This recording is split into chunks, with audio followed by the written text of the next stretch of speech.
नमस्कार दोस्तों, आप सभी का स्वागत है आपके अपने YouTube चैनल पर। तो चलिए दोस्तों, सुबह के 10 बज चुके हैं। आप सभी को पहले यहाँ पर वेरी वेरी गुड मॉर्निंग।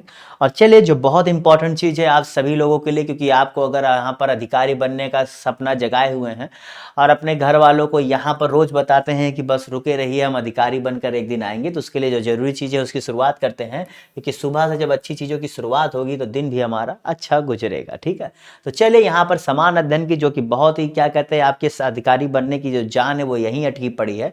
तो इस जान को रोज जो है हम निखारते हैं, रोज खाद पानी डालते हैं, इससे बहुत ही अच्छा फल आपको दे। और इसी के साथ इस प्रैक्टिस क्लास को यहाँ पर जो है क्या शुरू करते हैं। ठीक है, और आपने अभी तक मेरे यूट्यूब चैनल को सब्सक्राइब नहीं किया, सब्सक्राइब करें, क्योंकि यहाँ पर डेली आपको सुबह 10 बजे इस प्रैक्टिस सेट को आपको देखने को मिलता है। वहीं शाम को 6 बजे आप लोग को क्या अलग अलग सब्जेक्ट्स की क्लास यहाँ पर चलाई जाती हैं। तो उसके लिए भी आप लोग मेरे इस यूट्यूब चैनल को सब्सक्राइब करना ना भूलें। तो चलिए, आज के पहले प्रश्न के साथ आज की क्लास की शुरुआत करते हैं। पहला प्रश्न कह रहा है कि निम्नलिखित कथनों में से एक जो है सत्य नहीं है। तो यहां पर बताइए कौन सा एक सत्य नहीं है। यहां पर 4 ऑप्शन आपके सामने दिए गए, बताइए कौन सा सत्य नहीं है, इसका सही जवाब क्या होगा। ए बी सी डी, बताइए यहां पर इसका सही जवाब क्या होगा। तो जितने लोगों ने यहाँ पर इसका सही जवाब किया, देखिए अगर आप इन कथनों को पढ़ रहे होंगे तो आपको एक चीज समझ में आ रहा होगा कि इसमें जो गलत कथन है वो आपका कौन सा है। जी भैया, जो गलत कथन है वो आपका क्या है, सी। क्यों? क्योंकि जो यहाँ पर सी ऑप्शन कह रहा है कि गोरखपुर में, जी भैया गोरखपुर में नहीं है, ये आपके मथुरा में। कहाँ पर है? मथुरा में। बाकी जो यहाँ पर ये कथन सही है। आपको पता है कि ललित कला अकादमी जो है आपके लखनऊ में स्थित है, जो आपके यहाँ पर क्या, जो आपके प्रदेश में जो कलाएं होती है उनको बढ़ावा देने का काम करता है। उसका बाद भारत खंडे जो संगीत महाविद्यालय उत्तर प्रदेश में है। ठीक है, बिल्कुल बात सही है। दरअसल इसका पहले नाम marriage college of Hindustani music था। बाद में जब 1960 में जब भारत खंडे जी जिससे जुड़े हुए थे, उनकी जब जन्म शताब्दी आई थी तो इसका नाम बदल करके 1960 में ये हो गया था। ठीक है, अगर आप पूछेंगे इसका बेसिकली, अगर आप स्थापना पूछेंगे ना, तो इसका बेसिकली अब स्थापना 1926 में ही किया गया था। तब उसका नाम मैंने आपको बताया ना क्या था, marriage college of Hindustani music था। ठीक है, अब बाद में 1960 में इसका नाम बदल गया था। ओके, और आपको पता है ना ललित कला की स्थापना कब हुई थी, तो 8 फरवरी 1962 को हुई थी। देखिए, दरअसल इसकी स्थापना को लेकर के ना बहुत बार आयोग प्रश्न पूछ लेता है कि कब हुई थी। ठीक है, तो आपको पता होना चाहिए 8 फरवरी 1962, इसका 1926 में हुआ था। ठीक है, अगले प्रश्न की तरफ बढ़ते हैं। किस राज्य ने मुख्यमंत्री श्रमिक कल्याण योजना की शुरुआत की? चलिए भैया, यहाँ पर प्रश्न पूछ रहा है किस राज्य ने शुरुआत की थी, बताइए।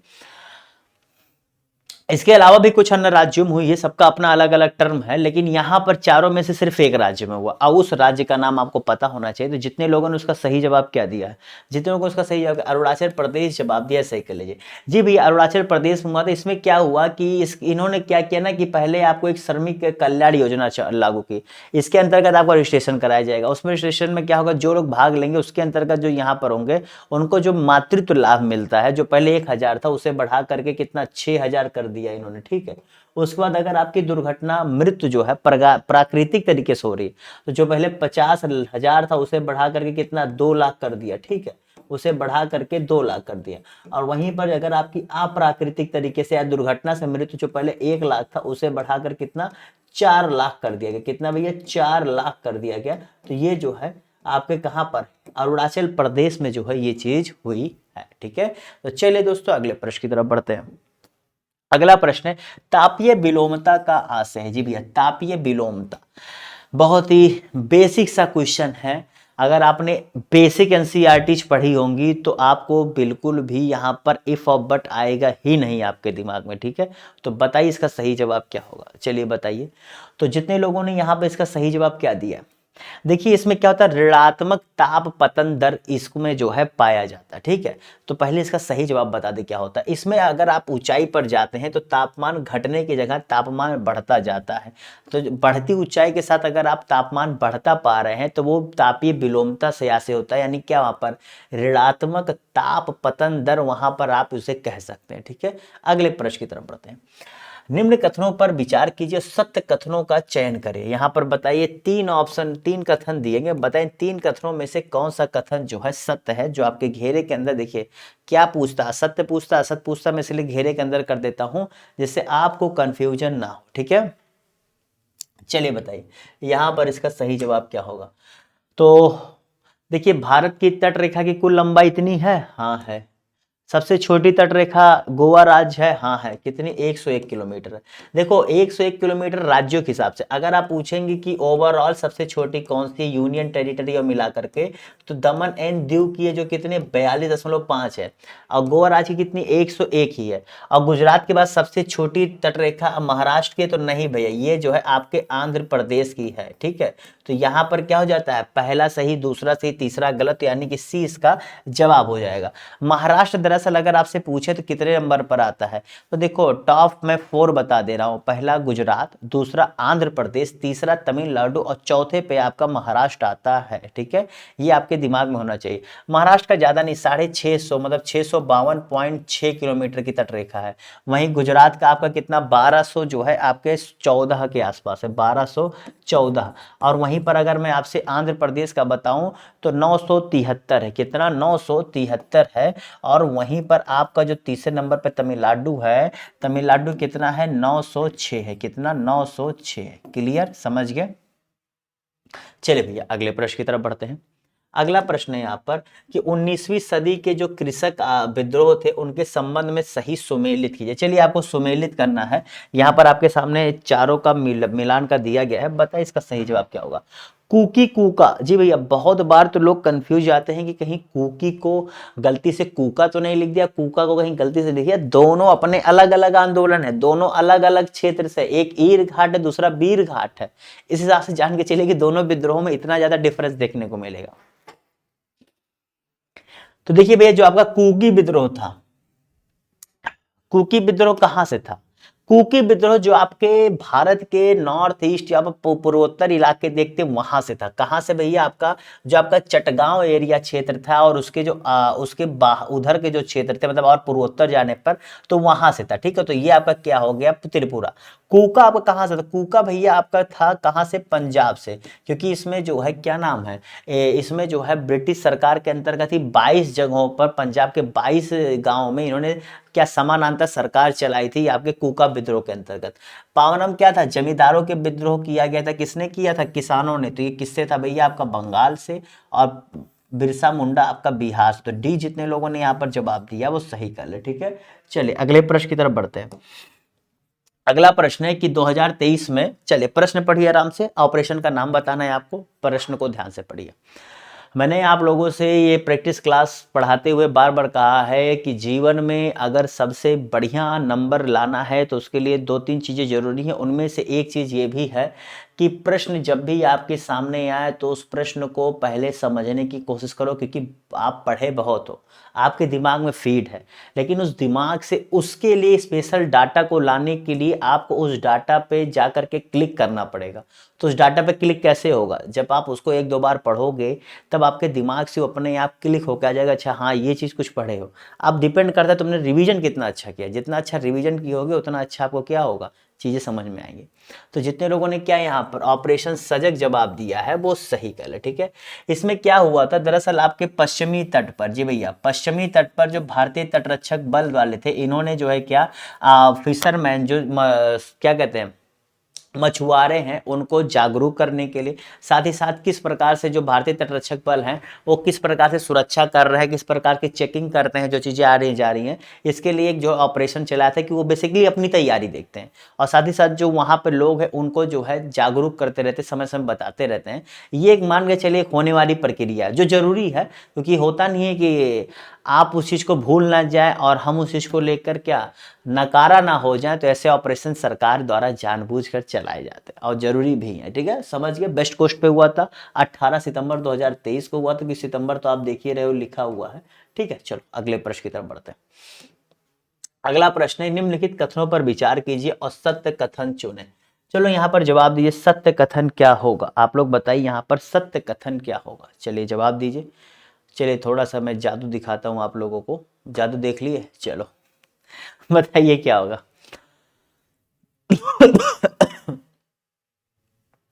जी भैया बताइए, किसी भी पारिस्थितिकी तंत्र में ऊर्जा का स्थानांतरण चक्रीय होता है, यानी क्या साइक्लिक होता है। In English term this is called cyclic, okay, चक्रीय। और ऊर्जा तंत्र में स्थानांतरण संबंधित 10% का नियम लिंडेमान द्वारा दिया गया था। ये कथन तो सही है। देखिए क्या होता है, लिंडमान जी ने कहा था कि आप जब एक पिरामिड में एक स्थान से नीचे आते हैं तो वहाँ क्या होता है, 10% का एनर्जी लॉस होता ही है, इन्होंने कहा था।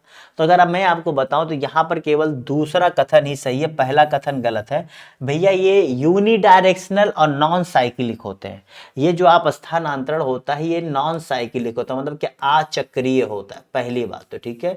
नॉन साइक्लिक होता है यानी कि अचक्रीय, और यूनिडायरेक्शनल यानी क्या एक दिशा में होते हैं, ये बस एक दिशा में ही होते हैं, यूनी डायरेक्शनल। ओके, समझ गए? Clear my dear? चलो अगले प्रश्न की तरफ बढ़ते हैं। अगला प्रश्न यहां पर कि निम्नलिखित में से कौन सा एक मुद्रा बाजार का उपकरण नहीं है? यहां पर कह रहा है नहीं है, बताइए। मतलब ये कह रहा है कि अगर आप मार्केट में आ रहे हो, ठीक है, मार्केट में आप आ रहे हो कैपिटल मार्केट में, तो कैपिटल मार्केट में आप इन चारों में से कौन सी ऐसी चीज है जो आप नहीं पाओगे? ठीक है, क्योंकि कैपिटल मार्केट में आपको कई चीजें मिलेंगी। तो यहाँ पर बताइए क्या, एडहॉक ट्रेजरी बिल, वाणिज्यिक पत्र, जमा प्रमाण पत्र, देसी बैंकर्स। तो यहाँ पर देखो आपको देखते ही पता लगे भैया डी नहीं होगा। क्या डी? डी बिल्कुल नहीं होगा। तो जितने लोगों ने क्या देसी बैंकर्स जवाब दिया है वो सही कर ले, ठीक है। जितने लोगों ने क्या यहाँ पर डी जवाब दिया है वो सही कर ले। क्लियर? चलो, क्योंकि देसी बैंकर्स क्या काम है, एडहॉक ट्रेजरी बिल हो गया, ये कॉमर्शियल पेपर हो गया, और आपका क्या है, सेविंग डिपॉजिट, जी भैया, सेविंग सर्टिफिकेट हो, डिपॉजिट सर्टिफिकेट हो गया, ठीक है, डिपॉजिट सर्टिफिकेट लेटर हो गया। तो ये तीनों होते हैं। अगर आपने थोड़ा सा भी इकोनॉमिक्स पढ़ा होगा तो इनमें जिक्र आप पढ़ोगे, इसका जिक्र नहीं पाते। पहले इनफॉर्मल चीज से हटा ही दो। निम्नलिखित में से कौन सा सत्य है? चलो यहाँ पर सत्य पूछ रहा है, जवाब दीजिए। यहाँ पर दो कथन है, दोनों कथनों को पढ़िए, बताइए क्या होगा। अगर यहाँ पे ईस्ट का जवाब आया है तो पहले ईस्ट के बारे में आप क्या जानते हो? पहली बात तो देखो ये ऑर्गेनिज्म कैसे हैं, अगर ईस्ट के बारे में आप पूछ रहे हो तो ईस्ट क्या होता है, सिंगल सेल्ड माइक्रो ऑर्गेनिज्म होते हैं। कौन से ईस्ट क्या होते हैं? सिंगल सेल के होते हैं, माइक्रो ऑर्गेनिज्म होते हैं, ठीक है। ईस्ट ये करते हैं, एक उत्पाद है। तो जितने लोगों ने क्या ए और बी दोनों जवाब दिया, बिल्कुल बात सही है भैया। ये क्या होते हैं? माइक्रो ऑर्गेनिज्म होते हैं, और ये श्वसन क्या कहते हैं, अवायु, मतलब इनमें श्वसन करने के लिए वायु से हम लोग की तरह नहीं करते हैं, अवायु तरीके से करते हैं। और अल्कोहल जो बनता है उसमें क्या ईस्ट का जो है उपयोग होता है। ईस्ट बेसिकली एक फंगस है, अगर आप देखेंगे तो एक फंगस है, ठीक है। कांग्रेस द्वारा भारत छोड़ो प्रस्ताव पारित करते समय अध्यक्ष कब थे? अगर आपसे पूछा जाए कि इसकी बैठक कहाँ हुई थी तो आपके मुंबई में जो ग्वालियर टैंक आपका जगह थी वहीं पर इसकी हुई थी, और वहीं पर एक प्रस्ताव पारित किया गया था। उस समय इसके अध्यक्ष कौन थे भैया? मौलाना अबुल कलाम आजाद जी थे। जी कौन थे भैया? मौलाना अबुल कलाम आजाद जी थे। और ये कब पारित हुआ था? तो तारीख बहुत इंपॉर्टेंट है, 8 अगस्त 1942 को। कब? 8 अगस्त 1942 को पारित हुआ था। और उसके बाद से पूरे देश में एक अलग सी क्रांति मच गई थी।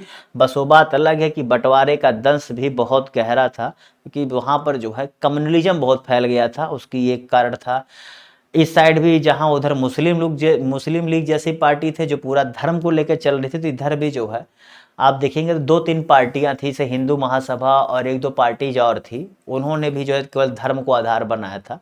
तो इस वजह से कम्युनलिज्म बहुत हद तक जो है नुकसान किया था भारत को उस समय, और आज भी कर रहा है। निम्नलिखित में से किसका एक मुख्यालय जेनेवा में नहीं है? चलिए बताइए इसका सही जवाब क्या है। जेनेवा, जी भी देखो, जेनेवा आप लोग जब पढ़ोगे तो काफी अच्छे अच्छे जगहों का, जेनेवा कहाँ है? स्विट्जरलैंड में है।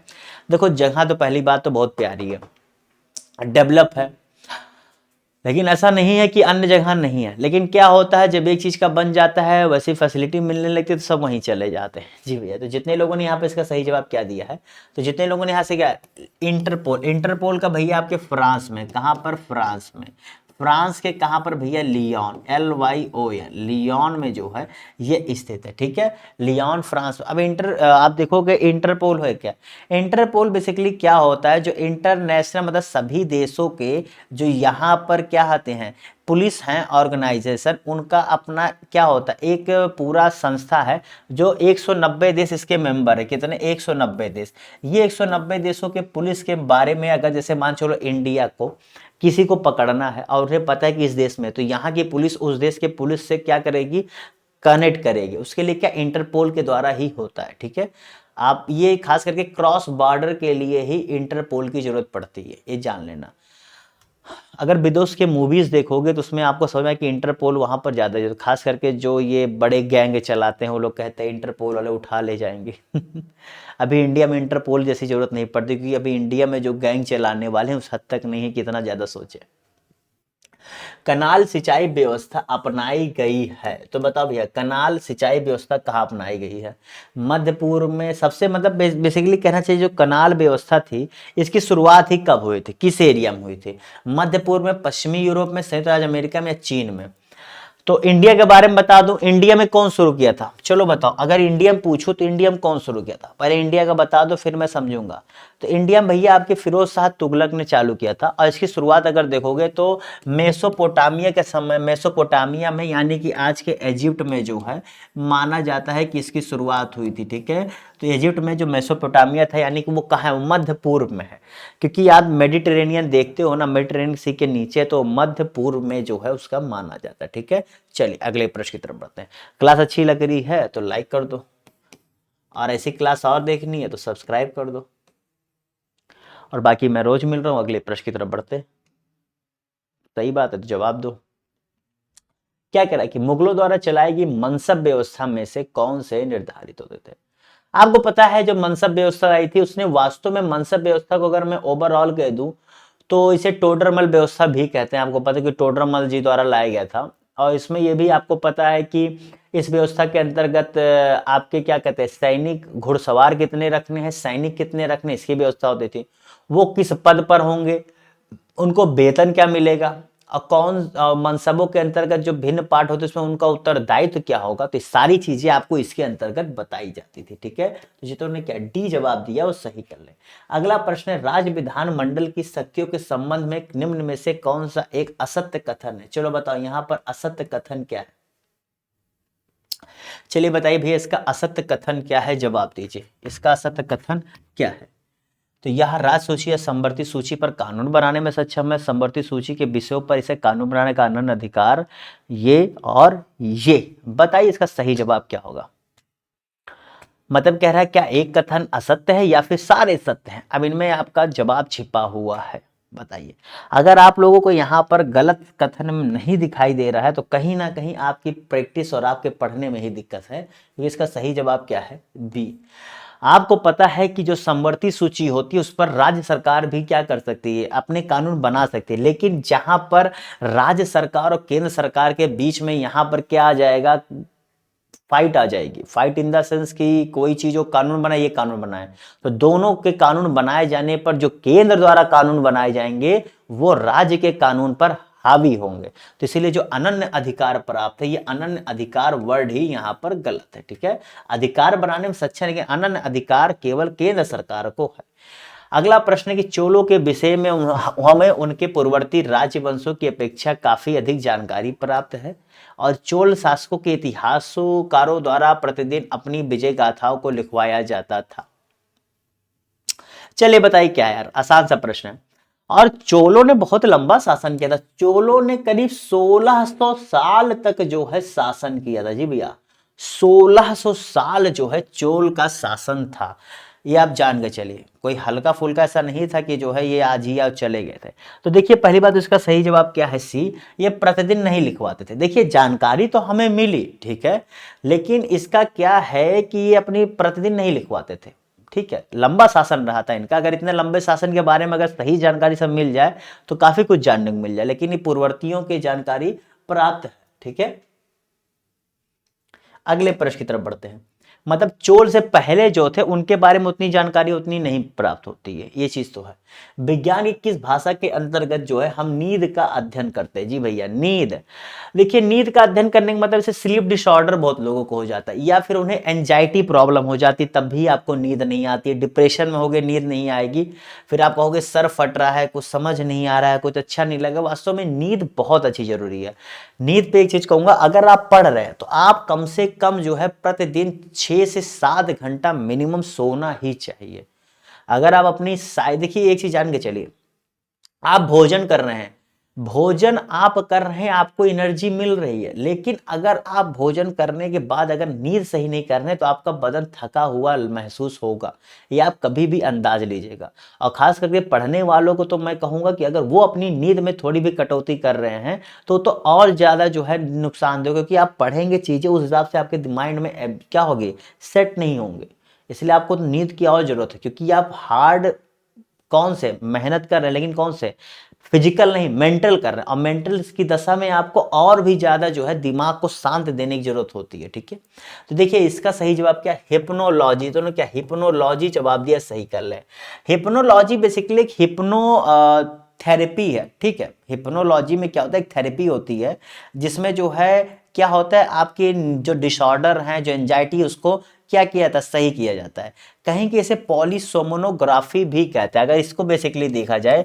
हिप्नोलॉजी तो है, कहीं कि इसे क्या कहते हैं, सिम्पनोग्राफी भी कहते हैं। ठीक है, पॉलीसोमनोग्राफी भी इसे कहते हैं। ठीक है, ये भी कहीं कहीं आपको देखने को मिलेगा, तो ये मिल जाए तब भी वही बात है, और ये भी जो है वही बात है। ठीक है, तो दोनों में कोई विशेष अंतर नहीं है, आपको पता है इस चीज के नाम होते हैं, तो ये भी एक नाम है। निम्नलिखित में से पदाधिकारियों को हटाने में संसद की भूमिका नहीं होती, यहां पर नहीं वर्ड किया है, तो इन चारों में से बताओ किसको हटाने के लिए संसद की जरूरत नहीं होगी भैया। मतलब इन्हें हम हटा सकते हैं, इसके लिए कोई हमें संसद को जरूरत नहीं होती है कि संसद से कुछ पास कराया जाए, या वहां के राष्ट्रपति क्या कहते हैं, सभापति को, अध्यक्ष को इन्वॉल्व होना पड़े। ठीक है, तो जितने लोगों ने यहाँ पर इसका सही जवाब क्या दिया है, महान्यायवादी को हटाना। राष्ट्रपति द्वारा नियुक्त होते हैं, रिजाइन दे दे या राष्ट्रपति हटा देगा, इसके लिए कुछ ऐसा ऑर्डर नहीं पास करना पड़े, बाकी हर सभी के लिए जो है आपको करना पड़ेगा। ठीक है, अगले प्रश्न की तरफ बढ़ते हैं। यहाँ लोकसभा होगा, लोकपाल नहीं होगा। ठीक है, लोकसभा के सभापति और सदस्यों को हटाना। हाँ चलो अगले प्रश्न की तरफ बढ़ते हैं। रामानुजाचार्य जी के संबंध में कौन सा कथन सत्य नहीं है। इनका जन्म 11वीं शताब्दी में केरल में हुआ था, ये अलवार संतों से बहुत अधिक प्रभावित थे, इन्होंने विशिष्टता देववाद सिद्धांत को प्रतिपादित किया, या फिर तीनों कथन यहाँ पर सत्य है। चलिए बताइए भैया, मैं बता रहा हूं इसमें गलत कथन है। चलो डी ऑप्शन मैंने आपका हटा दिया, अब बताओ। अब तुम्हें सी ऑप्शन देखो, क्या सत्य है कि नहीं। विशिष्ट देववाद से रामानुजाचार्य का था कि नहीं, जी भैया था, यानी कि सी जो है सत्य, ये भी हटा दो। बच्चा ए और बी, ए और बी में से बताओ। वे अलवार संतों से बहुत ही प्रभावित थे, ये तो बच्चा जानता है कि ये सही, यानी कि हटा दो। तो बच्चा क्या, इनका जन्म केरल में नहीं हुआ था भैया, इनका जन्म आपके तमिलनाडु में हुआ था। ठीक है, तमिलनाडु जो आज का राज्य है, वहीं पर इनका जन्म हुआ था। इसके बारे में और क्या बताऊं। वह विनिमय दर जिस पर एक देश की करेंसी का दूसरे देश की करेंसी से वर्तमान अवधि में क्या विनिमय किया जाता है, कहलाती है। बताइए क्या कहलाती है। स्थिर विनिमय दर, अग्रिम विनिमय दर, तत्काल विनिमय दर, प्रबंधित विनिमय दर। बताइए इस चारों का सही जवाब क्या होगा, स्थिर, अग्रिम, तत्काल या प्रबंधित। तो जितने लोगों ने यहां पर इसका सही जवाब क्या दिया, तो जितने लोगों ने यहां पर इसका सही जवाब क्या दिया है, ए बी सी डी में से देखिए, स्थिर तो नहीं होगा, आप एक चीज समझ ले, स्थिर नहीं होगा। ठीक है, उसके बाद आपका क्या था, प्रबंधित भी नहीं होगा। आप चलो बी सी में से बताओ। ये मैं इसलिए आपको थोड़ा सा इस हिसाब से बता रहा हूं जिससे आप चीजों को थोड़ा सा समझे, हड़बड़ाए ना। तो इसका सही जवाब तत्काल विनिमय दर, यानी कि उस समय क्या रेट चल रहा है। ठीक है, जब एक देश की करेंसी का दूसरे की करेंसी से वर्तमान अवधि में, यानी कि आज के डेट में क्या रेट चल रहा है। जैसे कि आप एक्सचेंज कराते हैं, तो एक्सचेंज कराते समय आप लोग क्या करते हैं, यही भैया तत्काल विनिमय दर, मतलब तत्काल जो रेट होता है उसी आधार पर तो आप क्या एक्सचेंज कराते हैं। जैसे आज मान के लो डॉलर का धीरे रेट है, तो आप अगर अपने डॉलर को आपके रुपये में कन्वर्ट करना हो तो आप आज का रेट देखोगे ना, करंट टाइम में क्या है, तो वही जो है सी होता है। ठीक है, चलो अगले प्रश्न की तरफ बढ़े। अगला प्रश्न है, लॉर्ड डलहौजी की विलय नीति के अनुसार निम्नलिखित में से किस राज्य का सबसे बाद में किया गया। आपको पता है लॉर्ड डलहौजी लाए थे, इसमें क्या था, अगर उस राज्य का जो मुखिया है मर जाता है और उसकी कोई पिता क्या कहते हैं संतान नहीं होती है, तो वो अपने आप क्या होगा, ब्रिटिश राज्य में मिल जाएगा। ठीक है, उसमें भी था कि आप गोद नहीं ले सकते हो। ठीक है, तो इस आधार पे आपको पता ही काफ़ी कुछ हुआ था। तो सबसे पहले सतारा जोड़ा था, सबसे बाद में आपका झांसी जोड़ा था, ठीक है। देखिए अवध को मत जोड़िएगा, अवध का एक पूरा अलग सीन था। अवध को तो उन्होंने कुशासन की वजह से शामिल किया था, तो अवध भी हुआ था लेकिन वो एक अलग सिस्टम था। तो यहाँ पर सही जवाब क्या है, झांसी, जिसे 1854 में किया गया था, ठीक है, 1854 में। और 1848 में सबसे पहले आपके किसके, सतारा को किया गया था, ठीक है।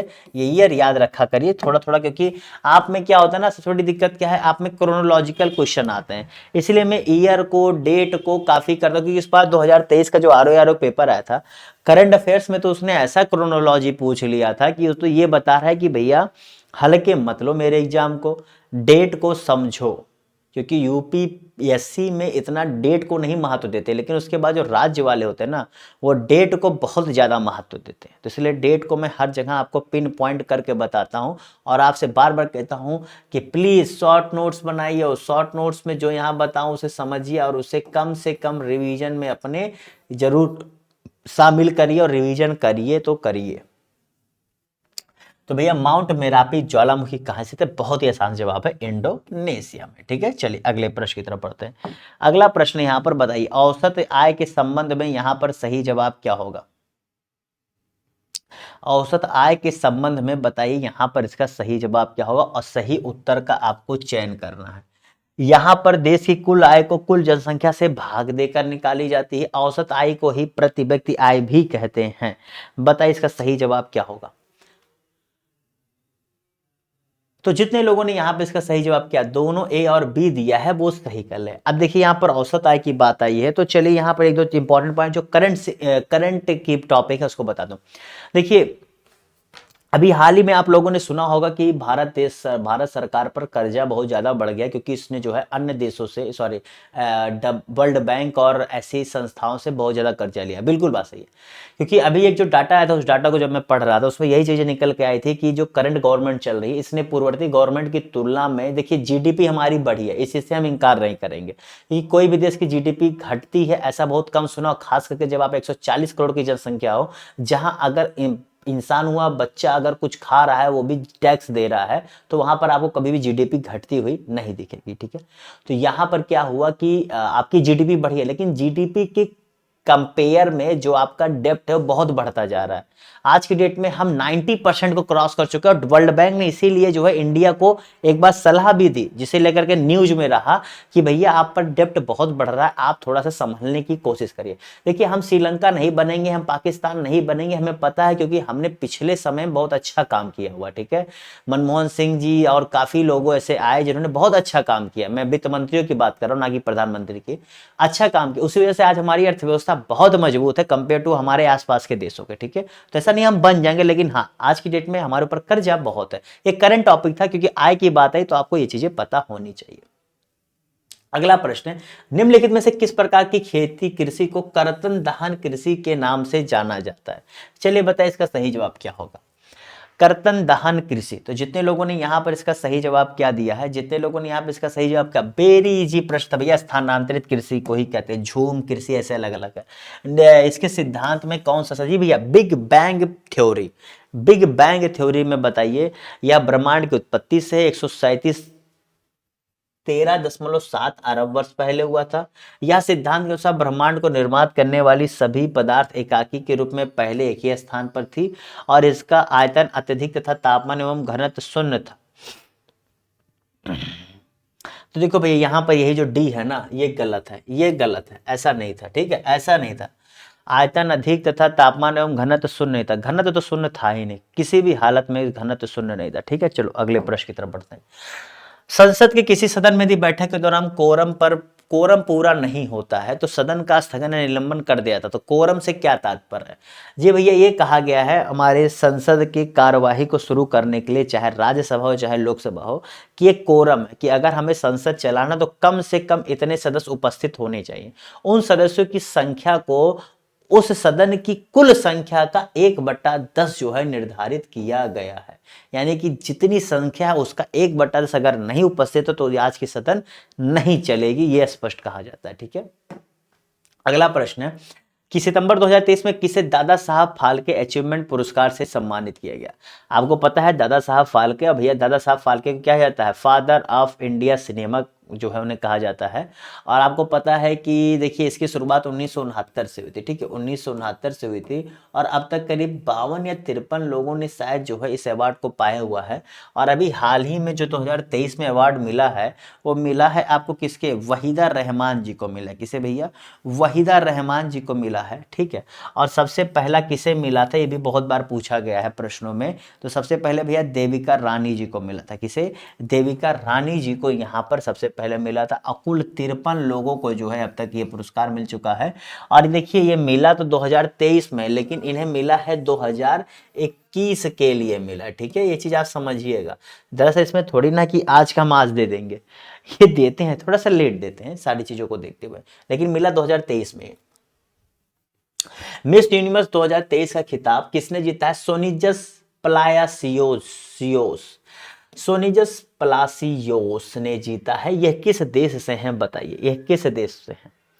तो देखिए भैया जो जीती थी वो अलग बात है, जो फर्स्ट रनर अप रही थी वो जो है आपके थाईलैंड से थी। किस देश से थी, थाईलैंड से थी। जो पहली रनर अप थी उनका नाम क्या था, एंटोनिया पोर्सिल। जी भैया क्या नाम था, एंटोनिया पोर्सिल। दरअसल आपसे प्रश्न में थोड़ा सा ये आपको देखो फर्स्ट रनर अप आपको पता होना चाहिए, ठीक है, इंपॉर्टेंट होता है। और जिस देश से ये है सोनिजस प्लासिलियोस, ये आपके निकारागुआ से है, ठीक है, निकारागुआ। अगले प्रश्न की तरफ बढ़ते हैं, कौन सा सत्य कथन है यहाँ पर बताइए। बहुत आसान सा प्रश्न है, इसे तो कोई भी गलत नहीं कर सकता यार। अगर आप थोड़ा सा भी पढ़ रहे हो तो इसे बिल्कुल भी गलत आप नहीं कर सकते हो। पहला कथन दूसरा कथन बिल्कुल भी आपको गलत करना ही नहीं है मेरे हिसाब से। तो जितने लोगों ने यहाँ पर क्या इसका सी जवाब दिया और सही कर लो। इसमें मैं क्या बताऊं, बहुत ही ग्राम सभा, जी भैया सभा होती है। ग्राम पंचायत ग्राम सभा से ऊपर होता है, बिल्कुल होता है भैया। ग्राम पंचायत ग्राम सभाओं को ही मिलकर तो बनाया जाता है, तो जब मिलकर बन रहा है तो उससे ऊपर ही तो होगा। अगले प्रश्न की तरफ बढ़ते हैं। अगला प्रश्न है, प्रदेश के नगरों में मेयर का निर्वाचन कैसे होता है। चलो भैया यूपी के हो, शहर से हो, गांव से थे तो वो सही कर देते, शहर से हो ये सही कर दो। और नहीं पता है तो जानो इससे इजी प्रश्न क्या होगा। यूपी से हो तो इससे इजी प्रश्न कुछ नहीं आ सकता है कम यूपी के रिलेटेड। तो जितने लोगों ने क्या सीधे नगर के निर्वाचकों द्वारा, तो सही कर ले। देखिए क्या होता है, कहीं पर प्रत्यक्ष चुनाव होता है मेयर का, कहीं पर अप्रत्यक्ष। तो जहां पर अप्रत्यक्ष होता है वहां पर ये 2 साल 3 साल के लिए चुने जाते हैं, जहां पर डायरेक्ट होता है वहां पर वो 5 साल के लिए चुने जाते हैं। जैसे अभी आपको चंडीगढ़ मेयर चुनाव का जो आपने सुना होगा, हाल ही में बहुत विवादास्पद रहा जिसपे सुप्रीम कोर्ट को इंटरफेयर करना पड़ा, वो 1 साल के लिए केवल चुना जाता है। अब वो अप्रत्यक्ष चुनाव होता है, यानी कि जो वहां पर सारे जो है आपके पार्षद जीत कर आते हैं वो जो है मेयर को चुनते हैं, ठीक है। चलो आज का आखिरी प्रश्न भैया बताओ, जवाब दो, साथ ही साथ इस चैनल को सब्सक्राइब कर लो, लाइक कर दो। और हाँ, शाम को 6 बजे वाली क्लास देखना मत भूला करो, ठीक है। तो शाम को 6 बजे क्लास चलती है, उसको जरूर से जरूर आप लोग देखा करिए, ठीक है। तो चलिए बताइए, उत्तर प्रदेश में लिंग अनुपात का विभेद सर्वाधिक रूप से घटा है, मतलब सेक्स रेशियो अगर देखा जाए कि इस साल इतना था तो इस साल इतना आया, मतलब घटा है। मतलब इस साल घटेगा कब, जब सेक्स रेशियो बढ़ेगा, यानी कि विभेद घटेगा, ठीक है।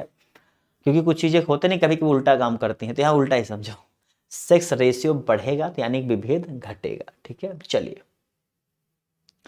तो सेक्स रेशियो कितना है आज का, तो आपको मैंने बता ही है। अब देखो मैं आपको बताता हूँ 1961 में कितना था। 1961 में आपका 907 था, मैं यहाँ लिख रहा हूँ आप लोग देखिएगा।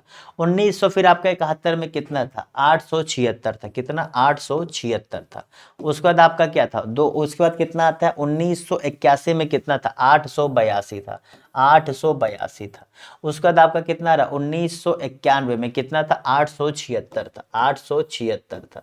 उसके बाद आपका कौन सा आ रहा है 1991 के बाद 2001, कितना आ रहा भैया 898, कितना 898। और फिर आपका कितना है यहाँ पर 2011 में कितना है 912 है, ठीक है 912। अब बताओ किसमें सबसे ज्यादा जो है विभेद घटा है बताइए। तो यहाँ पर विभेद जिसमें सबसे ज्यादा घटा है उसका सही जवाब क्या है आपका, सी 1991 से 2000, जी भैया 1991 से लेकर के 2000, जहां 22 का अंतर आया है। बाकी आप देखेंगे तो उल्टा ही हुआ, ठीक है। यहाँ पर भी हुआ है तो कम हुआ, ठीक है। तो जितने लोगों ने क्या सी जवाब दिया है वो सही कर ले।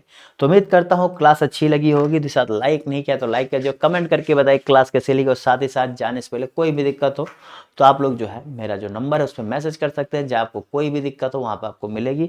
और साथ ही साथ भैया थोड़ा सा अगर आप पढ़ाई में कमी ला रहे हैं तो बिल्कुल मत करिए, पढ़ाई को करते रहिए, चलाते रहिए और मेहनत को बरकरार रखिए। जिस साथ इस क्लास को ही समाप्त करेंगे, फिर मिलेंगे आपसे। तब तक के लिए good bye, have a good day, bye bye, टाटा, सी यू। लाइक और सब्सक्राइब करना ना भूलें।